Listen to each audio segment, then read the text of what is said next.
우리 하나님께서 저와 여러분들을 불러주셨습니다. 전적인 하나님의 은혜입니다. 하나님의 부르심에는 크게 두 가지 목적이 있다고 저는 생각합니다. 첫 번째로는 구원, 그래서 하나님의 자녀로의 부르심이 있습니다. 저 여러분들이 가지고 있는 이름이 있는데 그것은 하나님의 자녀라고 하는 이름을 가지고 있습니다. 전적인 하나님의 은혜요, 전적인 하나님의 부르심을 통해 주신 하나님의 축복입니다.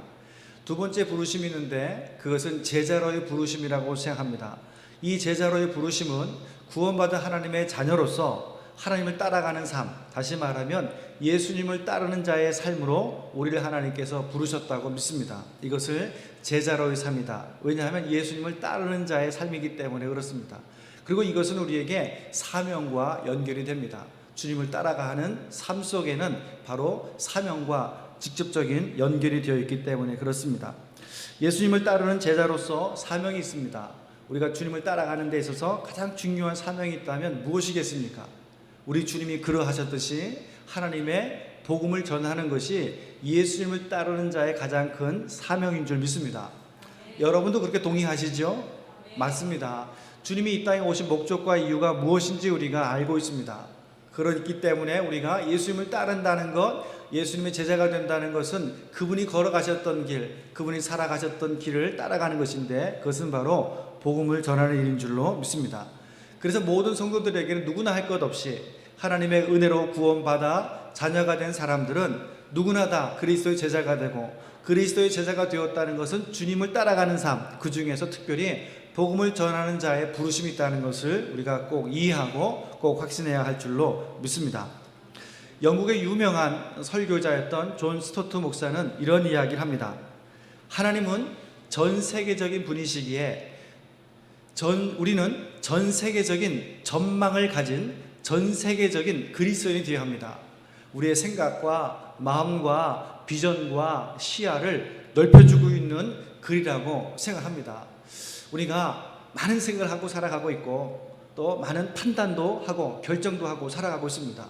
그런데 존 스토트 목사가 한 이야기와 같이 하나님은 전 세계적인 분이시다. 우리는 전 세계적인 전망을 가진 전 세계적인 그리스도인이 되어야 된다. 우리의 비전이 더 넓어지게 되기를 소망합니다. 우리의 생각의 그 영역이요 더 넓어져야 될 줄로 믿습니다. 우리가 지금 여기 우리 공간 이 정도에 멈춰 있는 것이 아니라 하나님이 전 세계적이신 분이신데 우리 예수 믿는 사람이 전 세계적인 전망을 가지고 전 세계적인 그리스도인이 된다는 것은 어마어마한 하나님의 부르심이기도 하고 우리 가져야 할 영적인 가치이고 비전인 줄로 믿습니다. 저나 여러분이나 우리 교회가 전 세계적인 전망을 가진 전 세계적인 교회요 또 우리 교회가 되기를 주님의 이름으로 간절히 축복합니다. 이 말씀은 무엇보다도 가까운 곳 예루살렘, 온 유대 아니 사마리아를 넘어서서 땅끝까지 복음을 전하라고 하시는 우리 주님의 사명 또 우리 주님의 지상 명령을 우리가 인식해야 한다는 말이기도 합니다. 그래서 하나님께서는 저와 여러분을 예수 그리스도의 이름을 통해서 구원하셔서 하나님의 자녀로 부르셨고 또 부르신 가운데는 제자로 우리를 부르셔서 이 귀한 사명을 오늘 이 시대에 모든 그리스도인에게 그리고 모든 교회에 우리 하나님께서 맡겨주신 줄로 믿습니다.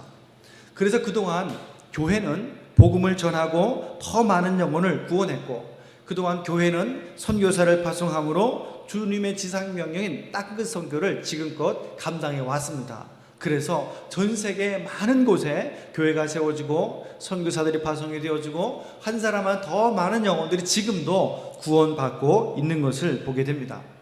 이와 같이 하나님께서는 선교라는 방법을 통해서 이제 전 세계에 복음을 전하고 전 세계에 수많은 영혼이 주께 돌아오기를 기대하고 계시고 그런 계획을 이루어가고 계시는 것을 보게 됩니다. 이 일을 위해서 우리 하나님께서 하신 일 중에 하나가 선교사, 복음을 가지고 나가서 전하는 선교사를 주님께서 파송하시는 일인데요.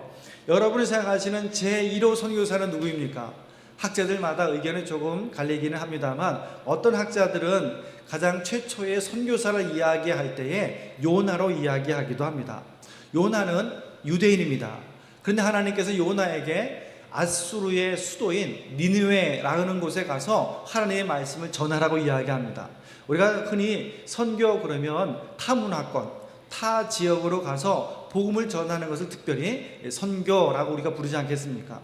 그런 면에서 요나는 자기의 나라 유대 나라가 아니고 유대인이 아닌 아수로 니느웨에 가서 복음을 전한다고 하는 측면에서는 선교적인 분위기가 있습니다. 그런데 많은 학자들은 요나를 선교사로 보지는 않습니다. 왜냐하면 그가 하나님의 말씀과 계획 가운데 불순종해서 니느웨로 가지 아니하고 정반대인 다시스로 가는 배를 타고 떠나버립니다. 하나님께서 풍랑을 예비하시고 큰 물고기를 준비하셔서 그를 회개시키시고 다시 니느웨로 가서 복음을 전하겠지만 그 요나서 4장을 보게 되면 또다시 요나의 큰 불평이 일어나는 것을 보면 요나에게는 전혀 선교사적인 마음이라든가 비전이라든가 사명이 전혀 없어 보입니다. 그래서 그의 삶을 보게 되면 그를 선교사라 보기에는 무리가 있습니다. 그래서 요나를 타 문화권에 가서 복음을 전했다는 측면이 있지만 그를 선교사로 보기에는 좀 큰 무리가 있어 보입니다. 그러니 여러분, 진짜 선교사는 누구십니까? 하나님께서 복음을 위해서 파송한 가장 중요한 선교사는 누구십니까? 예수님이십니다. 할렐루야. 왜냐하면 하나님이 인류 구원이라는 선교 계획을 세우셨습니다. 선교 계획을 세우시고 또 이 일을 위해서 자기의 아들 예수 그리스도를 파송하시죠. 예수님께서는 그 하나님의 선교 계획을 인지하시고는 순종하셔서 이 세상에 성육신하시고 이 세상에서 하나님의 복음을 전하시고 그리고 마침내 십자가를 통해서 자기의 몸을 내어주심으로 그 핏값으로 교회를 세우시고 그 핏값으로 인간의 죄를 구속하시고 회복시키셔서 모든 믿는 자들을 구원하셔서 하나님의 자녀가 되게 하셨습니다. 그래서 진정한 선교사는 예수님이라고 이해할 수가 있습니다. 그럼에도 불구하고 우리는 또 이 땅에서의 교회와 이 땅에서 또 이루어지고 있는 선교에 대한 이야기를 하지 않을 수는 없습니다. 그러면 하나님의 부르심에 순종해서 제일 처음 선교사를 파송한 교회, 그리고 가장 제일 처음 파송된 선교사는 누구이겠습니까? 이미 답을 알고 계시겠습니까? 알고 계시겠습니다만 여러분, 예루살렘 교회가 아니라 어느 교회입니까? 안디옥 교회입니다. 제일 처음 선교사를 파송한 것은 어떤 측면에 따라 다를 수 있지만 계획을 가지고 하나님의 뜻에 의해서 부르신 자들을 선별하고 또 그래서 타문화권으로 간 그 첫 번째 그 사명을 감당한 교회는 안디옥 교회입니다. 예루살렘 교회가 아니라는 것에 대해서 좀 의아할 수가 있습니다. 이 안디옥 교회가 무엇보다도 제일 처음 선교사를 파송한 교회인데요. 이 안디옥 교회는 어떤 교회입니까? 안디옥 교회는요, 예루살렘에 박해가 일어났습니다. 제가 이 이야기를 계속 사도행전을 지금 나누면서 반복하게 되는데요. 그 박해가 일어나면서 각지로 예수 믿는 사람이 흩어집니다. 그 중에 빌립은 어디로 갔습니까? 사마리아로 갔습니다. 유대인인 빌립이 사마리아로 간다는 것은요, 거의 불가능한 이야기입니다. 그곳에 가서 복음을 전하는 것 거의 있을 수 없는 이야기입니다. 그런데 하나님께서는 흩으심으로 사마리아에 아무도 안 가니까 가라고 흩으셔서 사마리아에 보내시고 각 지역으로 안 가니까 흩으셔서 가게 만드셨어요. 그 중에 몇 사람이 어디에 갔을까요? 여러분, 안디옥에 이른 것입니다. 그리고 이 안디옥에 이르러서 거기에서 복음을 전하게 되었고 그 복음을 통해서 안디옥에 믿는 자가 세워지고 믿는 자를 통해서 여러분 교회가 세워진 것입니다. 이 안디옥은 유대와 이 예루살렘 온 유대 지역이 아닌 시리아의 지역에 있는 수도 같은 시리아에 있는 아주 중요한 도시였습니다.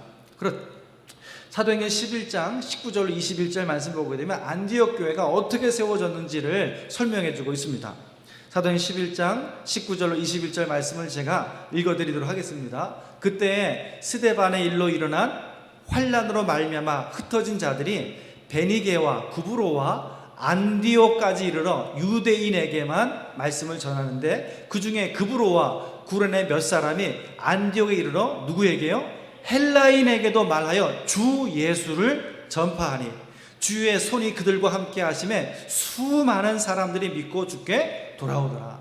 그래서 안디옥에는 유대인만 처음에 복음을 전하다가 무슨 소리냐 그러면서 이제 헬라파 그 안디옥 사람에게 복음을 전하게 되고 많은 사람들이 믿고 예수께 돌아오게 되었습니다. 그래서 안디옥의 교회가 여러분 세워지게 된 것입니다. 안디옥 교회가 세워진 배경이죠. 이 안디옥 교회는 몇 가지 중요한 특징 그리고 살펴볼 것이 있습니다. 첫 번째로 이 안디옥 교회는 어떤 교회였습니까? 왜 이것을 설명하느냐 하면요, 안디옥 교회가 이미 말씀드린 대로 제일 처음 선교사를 파송한 교회인데 그 교회가 어떤 교회였는지를 우리가 인식하고 알게 되어졌을 때 어떻게 선교사를 파송하게 되었는지, 그리고 어떻게 이 거룩한 일을, 큰 일을, 가장 중요한 일을 감당하는 교회가 되었는지를 우리가 알 수 있고 우리가 배울 수 있기 때문에 그렇습니다. 첫 번째로 안디옥 교회는 어떤 교회였습니까? 라고 질문한다면 첫 번째로 안디옥 교회는요, 함께 동역하는 교회였습니다. 이 안디옥 교회가 세워지고 나서 예루살렘에서 영적인 지도자들이 소식을 들었어요. 안디옥의 교회가 세워졌는데 어떤 사람이 믿고 있다고요? 헬라파 사람들이 믿고 있다. 이 당시의 유대교적인 사고에서는 아직도 벗어나지 못하는 자기들만의 경계선이 있었어요. 유대주의자들, 유대인들은요, 선민 사상이 강한 사람들입니다. 지금도 그렇습니다. 강한 사람들이 믿지 않는 이방인들에게 복음이 전해진다는 것이 아직도 그 편견과 선입견이 깨어지기 어렵고 조금씩 깨어지고 있었을 때에 소식을 들은 거예요. 안디옥의 교회가 세워졌단다. 얼마나 놀라웠겠습니까? 고민을 했습니다. 그리고 영적 지도자들이 이제 그럼 어떻게 할 것인가를 고민하다가, 그러면 그곳에 교회가 세워졌다면 그 교회를 잘 양육하고 성도를 양육하고 교회를 세워갈 사람이 필요하지 않겠느냐. 그래서 누구를 파송하게 되는가 하면 바나바라고 하는 사람을 파송하게 됩니다.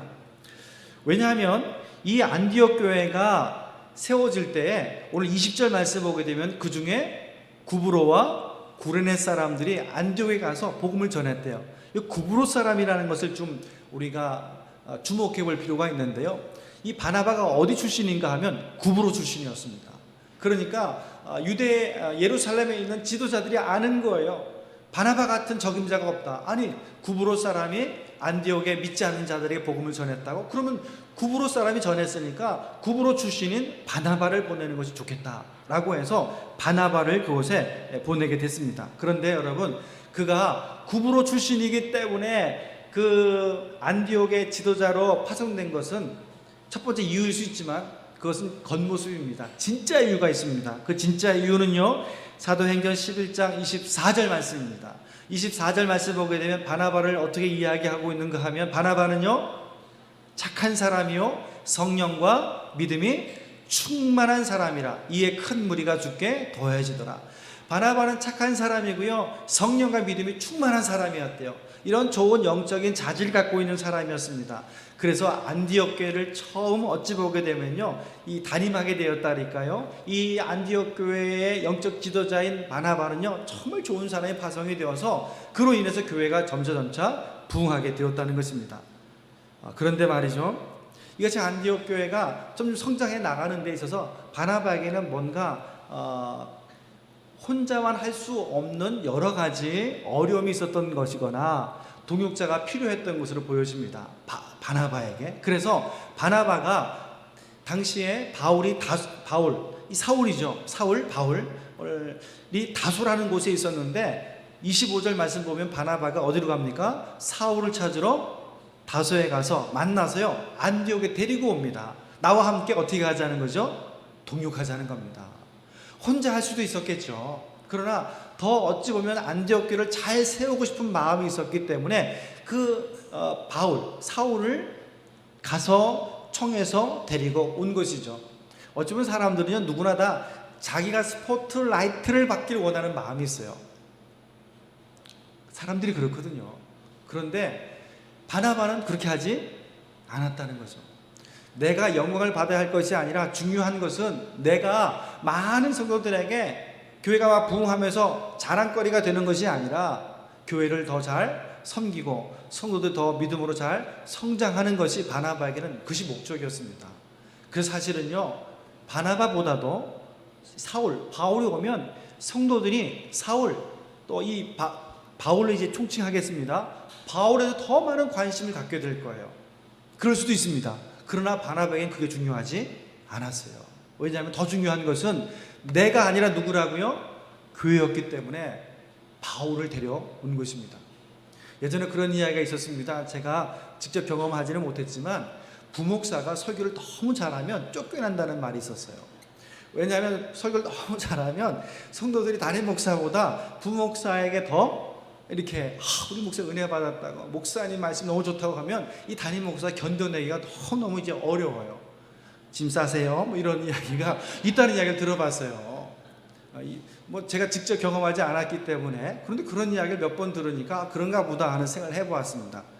그런데 정말 그럴까라는 생각을 해보면서 참 사람들이라는 것이 좀 사람이구나 하는 생각을 좀 해보았습니다. 그것을 바나바는 정말 큰 사람이에요, 여러분. 정말 큰 사람입니다. 전 그 큰 사람이라는 것이요, 그 이유를 말씀드리고 싶은 것은 교회를 더 중요시 여기기 때문에, 나보다도 무엇을요? 교회를 더 중요시 여기기 때문에 저는 큰 사람이라고 말씀드리는 것입니다. 많은 사람들이 어찌 보면요, 교회보다 자기를 더 중요시 여길 수도 있습니다. 자기가 더 많은 사람들에게 이렇게 영광받기를 원하는 있을 수도 있다는 거예요. 바나바는 절대 그렇지 않았다는 거예요. 바울을 데려오면 말씀드렸습니다. 더 많은 이 안디옥 교회 성도들이요, 바울을 더 좋아할 수도 있습니다. 그러나 그게 중요한 것이 아니라 바울을 통해 받은 하나님의, 바울이 가지고 있는 그 가말리알 문화에서 배웠던 율법에 정통한 것들, 말씀을 잘 가르칠 수 있는 능력들, 그 강력한 체험들, 그래서 성도들에게 큰 영적인 영향을 끼칠 수 있으니까 바울을 데려오는 거예요. 정말 바나바는요, 정말 훌륭한 사람입니다. 그래서 제가 첫 번째 이 안디옥 교회의 특징 중에 하나는 뭐라고요? 동력하는 교회였다. 그것뿐만은 아닙니다. 이 안디옥 교회의 구성원들을 보게 되어지면요, 다양한 사람들이 있었어요. 많은 사람들이 함께 모여서 함께 동력함으로 하나님의 교회를 세워갔습니다. 사랑하는 성도 여러분, 교회는 그렇습니다. 교회는 어떤 한 사람 때문에 되어지면요, 그 한 사람 때문에 교회가 문제가 될 수도 있어요. 그런데 교회는 동력하는 교회입니다. 목사 혼자서 할 수 있는 것도 아니고, 모두가 다 어떤 지도자의 개념도 있지만, 장로님들도 계시지만, 그냥 온 성도가 함께 동력함으로 같은 비전을 가지고 교회를 세워가는 교회가 건강한 교회고, 그런 교회가 정말 하나님의 뜻을 이루어가는 교회가 되는 것을 보게 됩니다. 우리 한강교회가 그런 교회이고, 그런 교회로 계속 성장해 나갈 수 있게 되기를 주님의 이름으로 축복합니다. 두 번째로 안디옥 교회의 특징이 있는데요, 삶이 신앙이 되는 교회였어요. 삶이 신앙이 되는 교회. 그래서 이 안디옥 교회에서는요, 새로운 성도들이 이름을 하나 얻게 되는데, 그것이 바로 그리스도인이라고 하는 이름입니다. 사도행전 11장 26절 말씀 보게 되면, 제자들이 안디옥에서 비로소 그리스도인이라 하는 일컬음을 받게 되었더라. 이 이야기의 배경이 있습니다. 안디옥 사람들이 보니까, 아니 갑자기 어떤 사람들이 예수 믿기 시작했습니다. 그리고 교회 다닌다고 이야기합니다. 그런데 어느 날부터 그들의 삶이 뭔가 바뀌어지기 시작을 했습니다. 아니 저 사람이 왜 바뀌어졌을까? 저 사람이 원래 저런 사람이 아닌데 왜 저렇게 되었을까? 사람의 행실, 말, 삶이 질서와 또 거룩과 뭔가 본이 되어지는 삶으로 바뀌어지기 시작한 거예요. 누가요? 안디옥에서 예수 믿는 사람들이. 도대체 저 사람들이 왜 저렇게 되었을까라고 알아보니까 예수를 믿더라, 그리스도를 믿더라, 그리스도를 따르더라 해서 그들이 아주 좋은 의미로 그 안디옥에 있는 다른 사람들이 예수 믿는 사람을 향해서 말해준 것이, 저 사람들은 그리스도를 닮았다, 예수를 따라간다고 해서 그리스도이다 이렇게 부르기 시작했다는 겁니다. 얼마나 감격스러운 이야기인지 모르겠습니다. 삶이 신앙이 되는 성도, 삶이 신앙이 되는 교회였습니다. 우리가 회복해야 할 것이고, 우리가 다시 찾아와야 할 아름다운 이름 아니겠습니까? 요즘 우리가 듣고 있는 속상한 이름이 하나 있습니다. 아시죠, 여러분? 예, 이제 그 이름이 아니라 다시 우리는 그리스도이라고 하는 이름을 다시금 찾아와야 되고, 우리가 회복해야 될 줄로 믿습니다.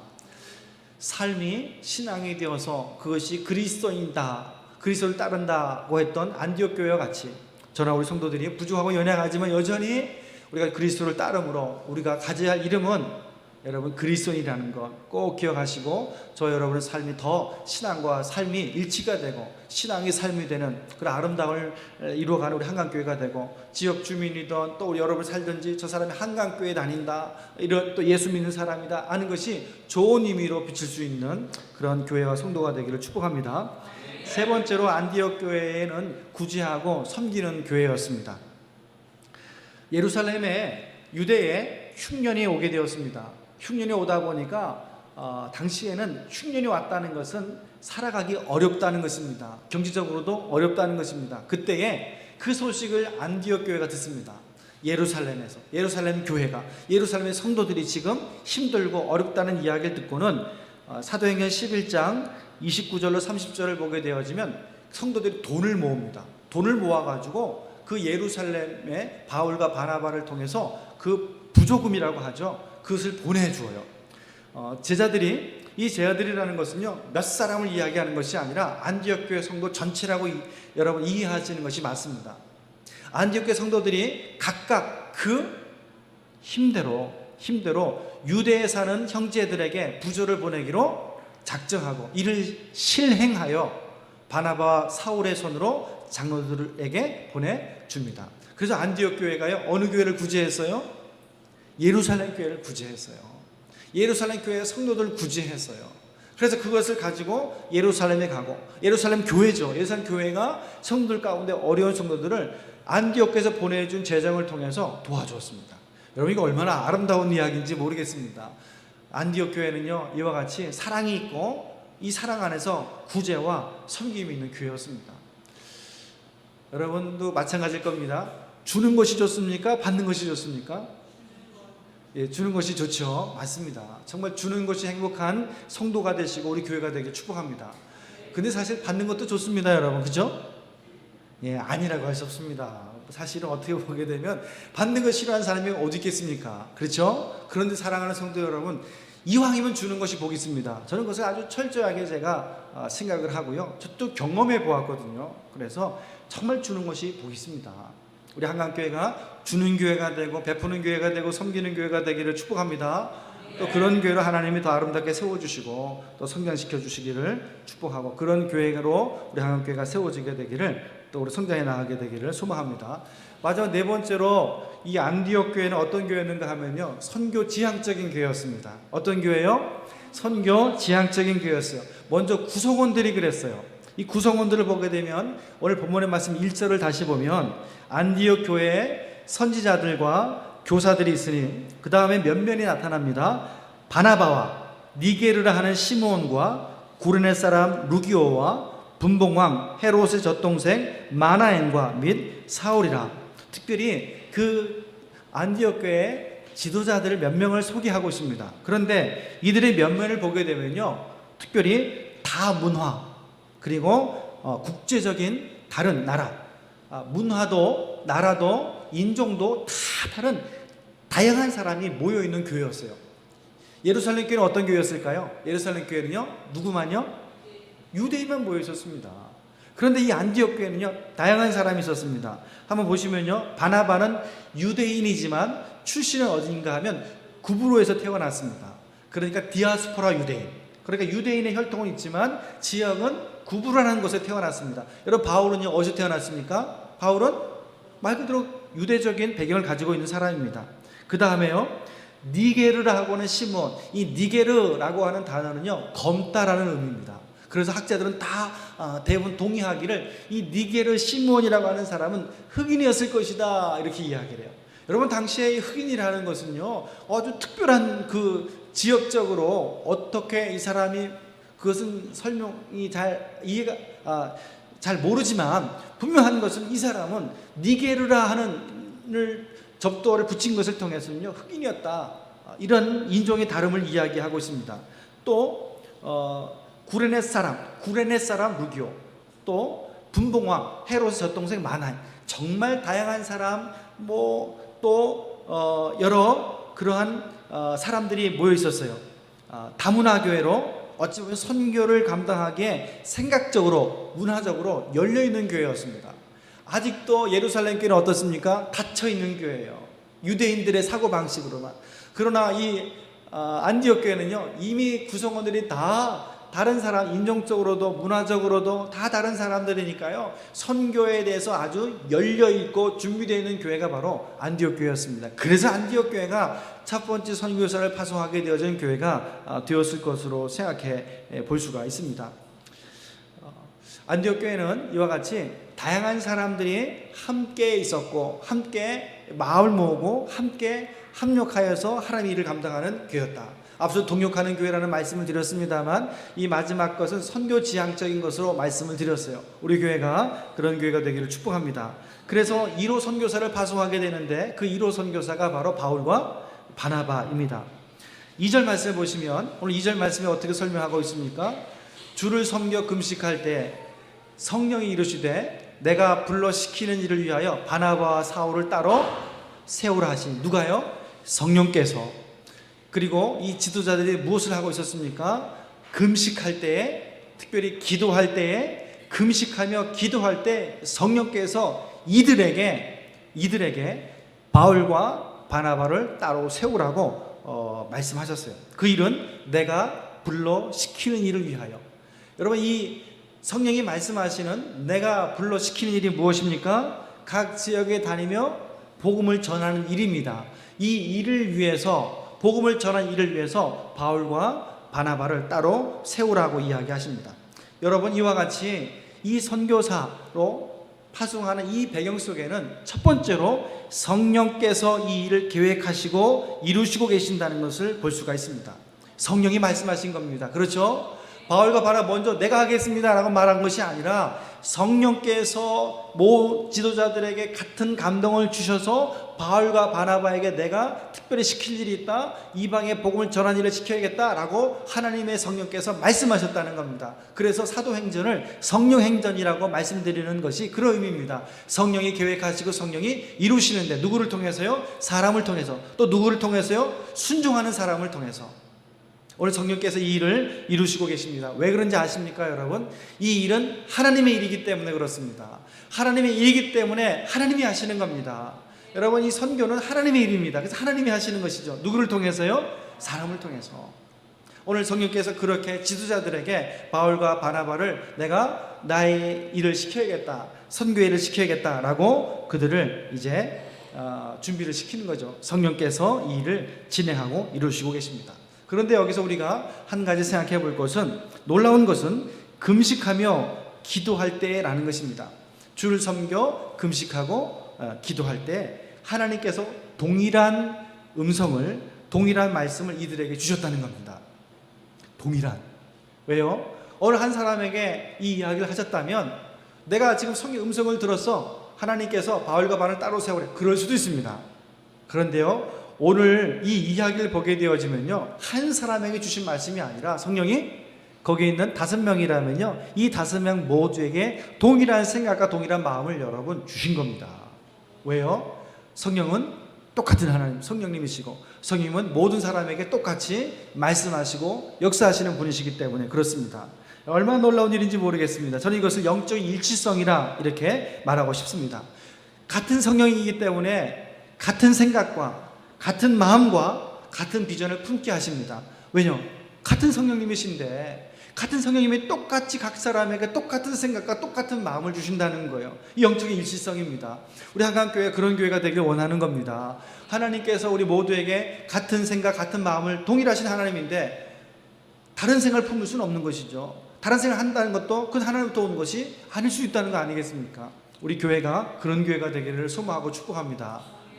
하나님께서 우리 모두에게 똑같은 생각, 똑같은 마음, 똑같은 영적인 일치성을 통해서 분명 하나님의 뜻을 분별하고 그 일을 위해서 정말 자신감 있게, 확신 있게 하나님의 일을 감당할 수 있는 그런 교회가 되어야 할 것입니다.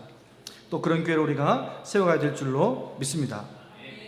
세 번째로, 성령이 말씀하시고 계획하신 것을 영적 지도자들의 똑같은 생각과 마음을 주셔서 확실히 하나님의 뜻을 알게 하시고 같은 마음, 비전을 품게 하셨습니다.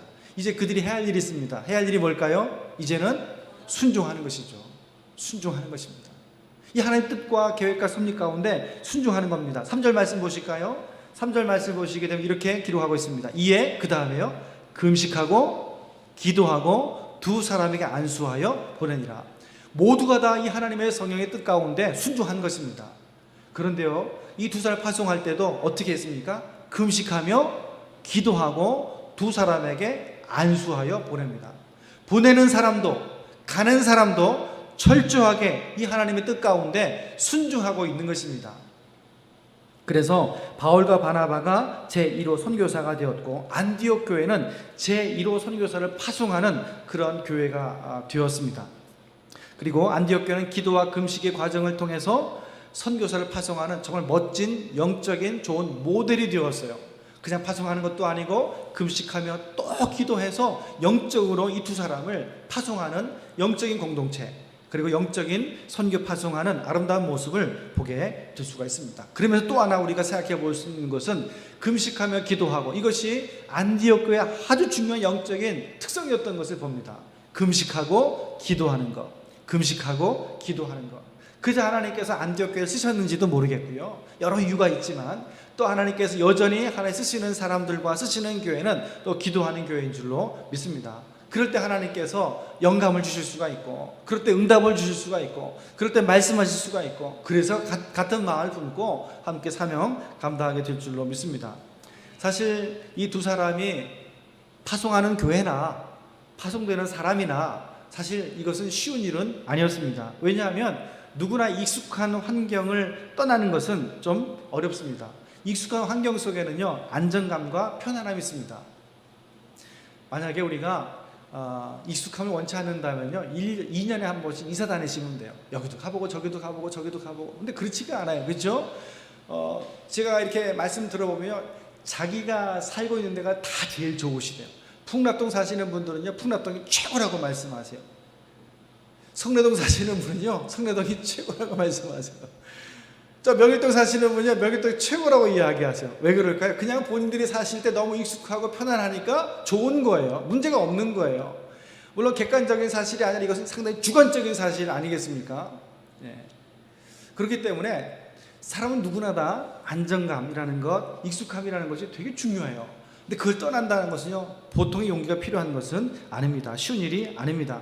그런데 그렇게 떠나는 바울과 바나바도요, 쉬운 일이 절대 아니었다는 걸 말씀드리고 싶은 것이고, 또 떠나보내는 안디옥 교회는 어땠을까요? 안디옥 교회도 어려웠습니다. 왜 어려웠을까요? 바울과 바나바는 그 교회의 기둥입니다. 바나바가 어떤 사람인지, 바울이 어떤 사람인지 우리가 알고 있잖아요. 그 교회 이들이 끼쳤던 영향력은요, 이루 말할 수 없는 큰 영향력이고, 이 두 사람 때문에 교회가 부흥했는지도 모르겠어요. 정말 중요한 일꾼, 기둥 둘이에요. 기둥 둘이 빠져나간다고 한번 생각해 보십시오. 교회적으로 상당히 이건 어려운 일입니다. 가는 사람들도 어찌 보면 일반적으로 판단해 보면 어렵고, 보내는 교회도 사실은 어려운 것입니다. 그러나 하나님의 뜻이기 때문에 교회도 보냈고, 하나님의 뜻이었기 때문에 바울과 바나바도 떠나는 것입니다. 여러분, 이것이 기준인 것입니다. 그렇죠? 사람의 안정감, 또 사람의 어떤 생각들, 판단들, 그리고 관계, 또 수없이 많은 것들이 우리에게 있는데, 그것을 다 넘어서서 하나님의 말씀이기 때문에 교회는 보냈고, 하나님의 말씀이기 때문에 두 사람은 떠났고, 이것이 영적인 질서이고 기준이고 또 가치인 줄로 믿습니다. 또 그것이 우리가 걸어갈 믿음의 길인 줄로 믿습니다. 이것이 안디옥 교회였고, 이것이 파송한 교회의 아름다운 모습이고, 파송된 두 사람의 모습인 것입니다. 제이 허드슨 테일러라는 사람은 이렇게 이야기합니다. 하나님은 위대한 믿음의 소유자를 찾으시는 것이 아니라 주님을 따를 준비가 된 개인들을 찾으신다. 맞죠? 믿음이 많은 사람을 찾으시는 것이 아닙니다. 물론 그런 사람이 준비된 사람일 수도 있겠죠. 그러나 주님이 찾으시는 사람은 믿음이 큰 사람이 아니라, 믿음의 소유자를 찾은 것이 아니라 주님을 따를 준비가 되는 사람을 찾으시는 것입니다. 그것이 바로 안디옥 교회였고, 그것이 바로 바울과 바나바 아니었겠습니까? 모든 것은 다 하나님께서 그렇게 말씀하시니까 그렇게 하는 것입니다. 우리가 해야 할 것과 하지 말아야 할 것들에 대해서 하나님이 말씀하시니까 우리는 그렇게 또 따르는 것입니다.